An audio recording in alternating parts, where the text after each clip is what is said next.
Don't let anyone diagnose you based on external behavior. Only you can know your true self. I'm tired of this notion that introverts are antisocial and that being introvert or extrovert is some type of binary state of being. There's some people who might decide that if the child that they're raising is an introvert, that child should be put into therapy because that child has issues. The rest of the family is extroverts. This child is an introvert. There's an issue with that. There's a problem with that. And it needs to be fixed quickly. But there is a difference between being an introvert and being antisocial. Introverts get drained by interacting with others. Their social energy goes down. After doing that, they also prefer to recharge by themselves, and they like to build deeper, more personal bonds. Antisocial people, on the other hand, are actively against the well-being of others. So they're against other people's feelings, they disregard other people's feelings, and they're harmful to society. And that's a neurobiological condition. That's not just, I'm antisocial.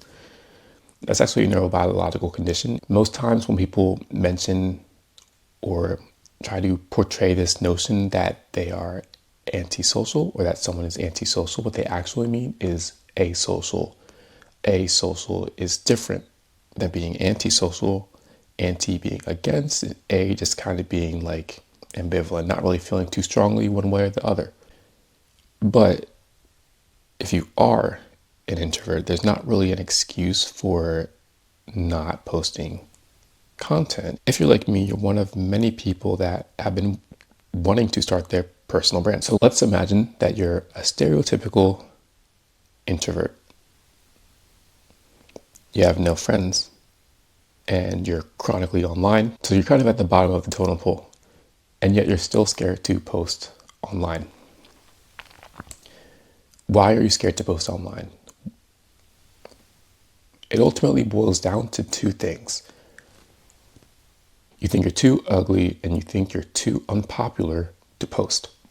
So just to make that crystal clear, you think you're going to get 0 views and 0 likes, and you're embarrassed by that because of your ego.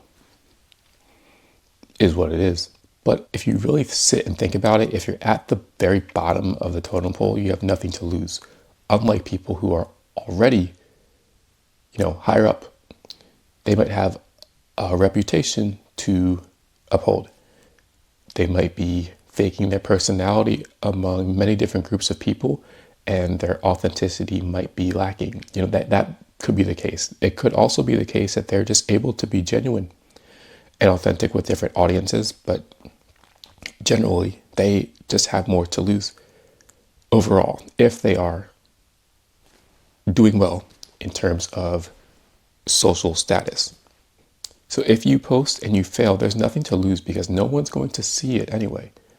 No one's going to see what you've posted. They're not going to care if they do, if they're one of the few that actually did see it. And you're just going to learn. That's the biggest thing. It's all about learning. It's not about trying to achieve the highest following in the fastest amount of time. It's just about learning, growing, trying to figure out what works for you, what might not work for you. I do acknowledge that there are certain neurobiological conditions that make it extremely difficult to actually put yourself out there for the world to see.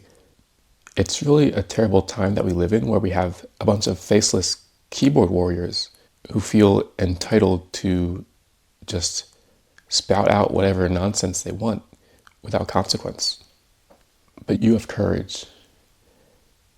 And you have courage because you're willing to take the step of actually putting your face out there, while they sit back with no profile picture and just type all day because they have nothing more valuable to do with their time than project. And oftentimes they're projecting negativity. That can oftentimes be pretty harmful, but it's something that you can learn from. You can actually learn empathy from that and figure out why people are struggling so much that they feel the need to just put this negativity out. But the other thing is that introverts are great at focusing on other people. And this is what kind of ties into that. One of the biggest misconceptions with this whole personal branding thing is that it's about putting yourself in the spotlight. And, essentially being vain. Introverts are natural listeners. We like to understand the reasoning behind things going on with society, individuals. We like to understand, what is the audience thinking? How are they feeling? How can we connect with them in a meaningful way? We have to understand their pain points. We have to understand where they're coming from. What are some of the things that they look for in what they consider to be a worthwhile interaction? There has to be a cause. Everyone has a cause that they care about. And so what introverts can do is figure out ways to lead with that cause as the purpose of their overall content. Building those deep one-on-one connections is something that's really useful. Whether that's in sharing the content or just connecting with your audience. So you might post about a challenge you faced recently. You might post about a passion that you have. There's someone out there that really can connect with that. There is. So if you're just getting started, I would say just be intentional with the communication that you have. Be intentional with what you're putting out. Try to learn something new, but most importantly, understand that it's not about you. This isn't like you're, on display in some like museum and everyone's looking at you, staring at you, trying to figure out when you're going to fail, when you're going to perform terribly next. It's not about that. You're just one of many. You're one of many in a sea of millions.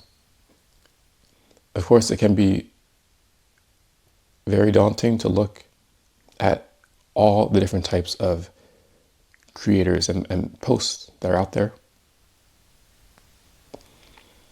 But just start small, embrace imperfection. Just get that first piece of content out. Start sharing your story because someone else needs to hear it.